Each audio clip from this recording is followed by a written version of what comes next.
খেলার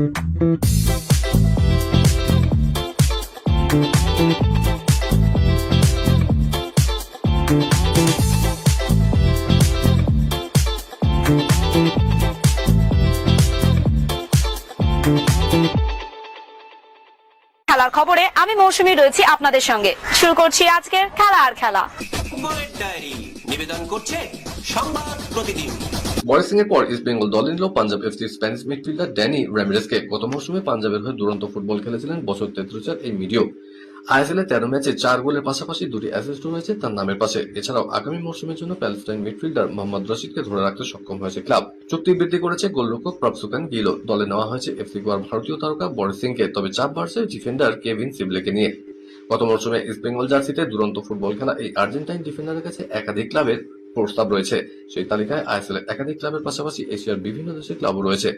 যদিও মিগুয়েল হাত ছাড়ার পর তাকে ধরে রাখার একটা মরিয়া চেষ্টা চালাচ্ছে ম্যানেজমেন্ট। ঘটনাবহুল বিশ্বকাপে এবার উদ্বেগে দক্ষিণ কোরিয়া। আচমকাই তাদের প্রস্তুতির মাঝে সন্দেহজনক একটি ড্রোন উঠতে দেখা যায়। মেক্সিকোর বিরুদ্ধে গুরুত্বপূর্ণ ম্যাচের আগে প্রস্তুতি চলছিল দক্ষিণ কোরিয়ায়, সেখানে আচমকাই একটি ড্রোন চোখে পড়ে। মেক্সিকোর সেনাবাহিনী বিশেষ প্রযুক্তির সাহায্যে সেটি শনাক্ত করে তৎক্ষণাৎ গুলি করে নামিয়ে দেয়। বিষয়টি তদন্তাধীন থাকায় প্রশাসনের পক্ষ থেকে এখনই বিস্তারিতভাবে কিছু জানানো হয়নি। ক্রিকেটের ডায়েরি। এবার বৈভব সূর্যবংশী প্রসঙ্গে কড়া প্রতিক্রিয়া জানালেন ভারতের প্রাক্তন ক্রিকেটার তথা প্রখ্যাত ধারাভাষ্যকার সঞ্জয় মঞ্জরেকর। তিনি বরাবরই স্পষ্টবাদী মনোভাবে পরিচিত। সম্প্রতি একটি ঘটনার পরিপ্রেক্ষিতে সঞ্জয় জানিয়েছেন যে বৈভব সূর্যবংশীকে আরো কঠোর শাস্তি দেওয়া উচিত ছিল।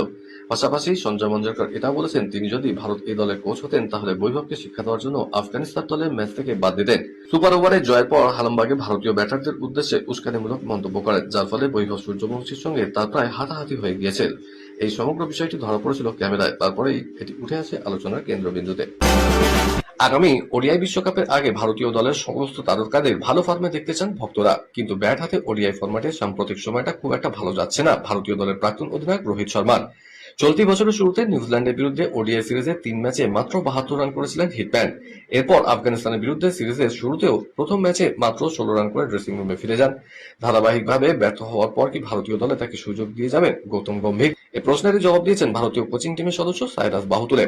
শুধুমাত্র একজন ব্যাটার হিসেবে রাখা হচ্ছে না রোহিতকে, তিনি দলের জন্য অনেক বেশি কিছু দিক থেকে অনেক গুরুত্বপূর্ণ। দীর্ঘদিন ধরে ভারতের টি-20 দলে শ্রেয়সকে সুযোগ দেয়নি বিসিসিআই। তাকে শুধুমাত্র ওডিআই ফরম্যাটে নিয়মিত খেলতে দিচ্ছিলেন আগারকাররা, কিন্তু ঘরোয়া ক্রিকেটে এবং আইপিএলে অসাধারণ পারফরমেন্স করার পর এখন তাকে সরাসরি দলে এনে অধিনায়কত্বের দায়িত্ব দেওয়া হয়েছে।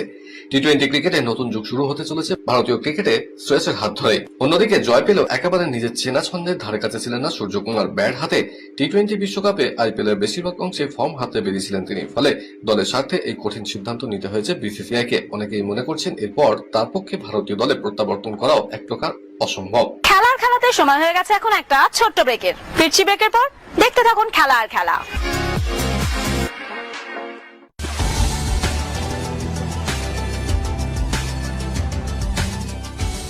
কেআরকে নিউজ মিডিয়া প্রযোজিত সাপ্তাহিক বিনোদনমূলক অনুষ্ঠান বিনোদন.com দেখুন প্রতি শনিবার ঠিক রাত 10:25 আপনাদের প্রিয় চ্যানেল ভিশনে।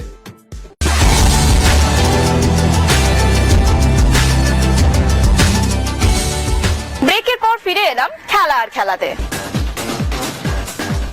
বিদেশের ডায়েরি।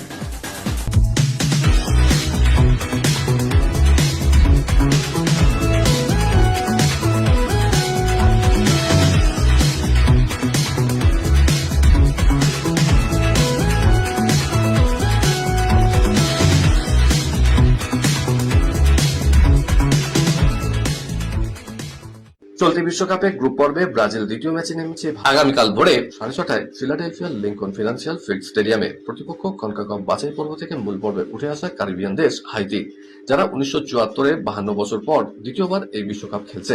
17 গোল খেয়েছে, করেছে 1 গোল। 10 বছর আগে কোপা আমেরিকা এই দুই দলের শেষ সাক্ষাতে ব্রাজিল জিতেছিল 7-1 গোলের ব্যবধানে। ব্রাজিল শেষ ম্যাচে মরক্কোর বিরুদ্ধে আটকে গেছে 1-1 গোলে। হাইতিকে 1-0 গোলে হারিয়েছে স্কটল্যান্ড। ফলে দ্বিতীয় ম্যাচে ব্রাজিল এবারে বিশ্বকাপে শুধু তাদের জয়ের খাতা খুলতেই চাইছে না, গ্রুপের সবচেয়ে দুর্বল দলের বিরুদ্ধে বড় ব্যবধানে জিতে গোল পার্থক্য এগিয়ে থাকতে চাইছে। এই বলছে আমায় দেখ, ও বলছে আমায়, কাকে ছেড়ে কাকে দেখবেন, কাকে শুরু হয়ে গিয়েছে সোনার বুটের লড়াই। Lionel Messi, Kylian Mbappe, Erling Haaland থেকে হ্যারি কেন প্রত্যেকেই রয়েছেন এই লড়াইয়ে, নেই শুধু ক্রিস্টিয়ানো রোনাল্ডো। বিশ্বকাপে সোনার বুটের জন্য বোধহয় এবারই সেরা দৌড় হবে। 2018 সালে সকলকে ছাপিয়ে সোনার বুট জিতেছিলেন হ্যারি কেন। 2022 সালে এই লড়াই ছিল মূলত মেসি ও এমবাপের মধ্যে, শেষ গোলে মেসিকে টপকে যেতেন এমবাপে, কিন্তু এবার ছবিটা সম্পূর্ণ আলাদা। বিশ্বকাপের মঞ্চে ষষ্ঠবার অংশ নেওয়া দুই মহাতারকা লিওনেল মেসি ও ক্রিস্টিয়ানো রোনাল্ডোকে বিশেষ সম্মান জানালো ফিফা। তাদের জার্সিতে যুক্ত করা হয়েছে বিশেষ FIFA world cup legacy batch.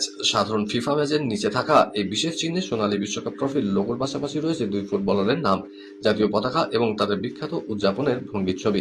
2006 সালে প্রথম বিশ্বকাপে খেলতে নামার পর থেকে প্রতিটি বিশ্বকাপে অংশ নিয়েছেন মেসি ও রোনাল্ডো। বিশ্বকাপের মঞ্চে ক্রিস্টিয়ানো রোনাল্ডো শুটা প্রত্যাশা মতো হয়নি। প্রথম ম্যাচ শেষেই রোনাল্ডোকে নিয়ে কড়া সমালোচনা শোনা গেছে ফরাসি কিংবদন্তি থিওরি অরের মুখে। তার অভিযোগ, দলের চেয়ে ব্যক্তিগত স্বার্থের কথা ভাবে রোনাল্ডো, তাই সমস্যায় পড়ছে পর্তুগাল। কঙ্গোর বিরুদ্ধে 1-1 গোলে ড্র করার পরে পর্তুগালের উপর চাপ বেড়েছে। গ্রুপ কে তে কলম্বিয়া প্রথম ম্যাচ জিতে শীর্ষে চলে গিয়েছে। পরবর্তী ম্যাচগুলো ভালো ফল না করলে নকআউট পর্বের রাস্তাও বেশ কঠিন হয়ে যেতে পারে পর্তুগালের পক্ষে।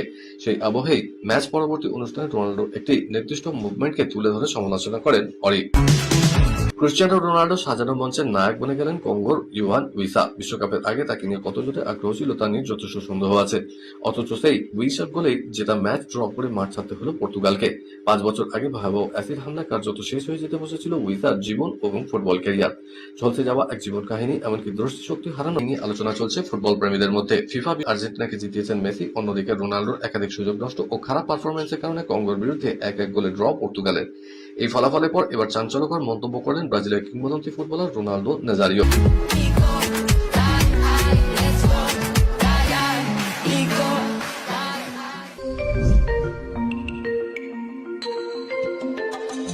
এশিয়ান গেমসের জন্য ভারতের টেবিল টেনিস দলে জায়গা পেলেন বাংলার দুই কন্যা সুতীর্থা মুখোপাধ্যায় ও সিন্ড্রেলা দাস। আগামী 20 সেপ্টেম্বর থেকে জাপানের আইচি শহরে স্কাই হল টয়োটায় হবে এশিয়ার টেবিল টেনিস পর্ব, চলবে 28 সেপ্টেম্বর পর্যন্ত।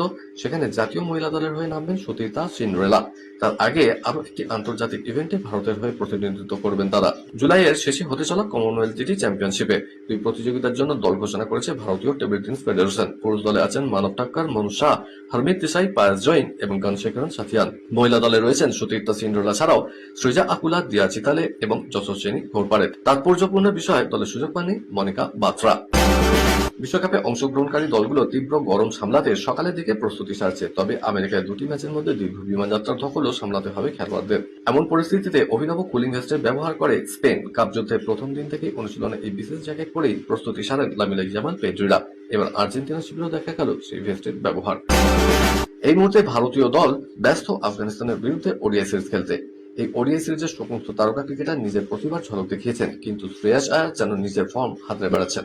পরপর ব্যর্থতায় উঠে আসছে তার সঙ্গে। বিরাট কোহলি দলে ফিরলে তিনি আর জায়গা পাবেন কিনা সেই নিয়ে উঠে যাচ্ছে বড়সড় প্রশ্ন। দ্বিতীয় ওয়ানডে ম্যাচে বড় রেকর্ড করেছেন ভারতীয় ক্রিকেটারদের মধ্যে দ্রুততম 3000 রান পূর্ণ করার তালিকায় তিনি পেছনে ফেলেছেন বিরাট কোহলিকে। 78 ইনিংসে এই মাইল ফলক ছুঁয়েছিলেন বিরাট।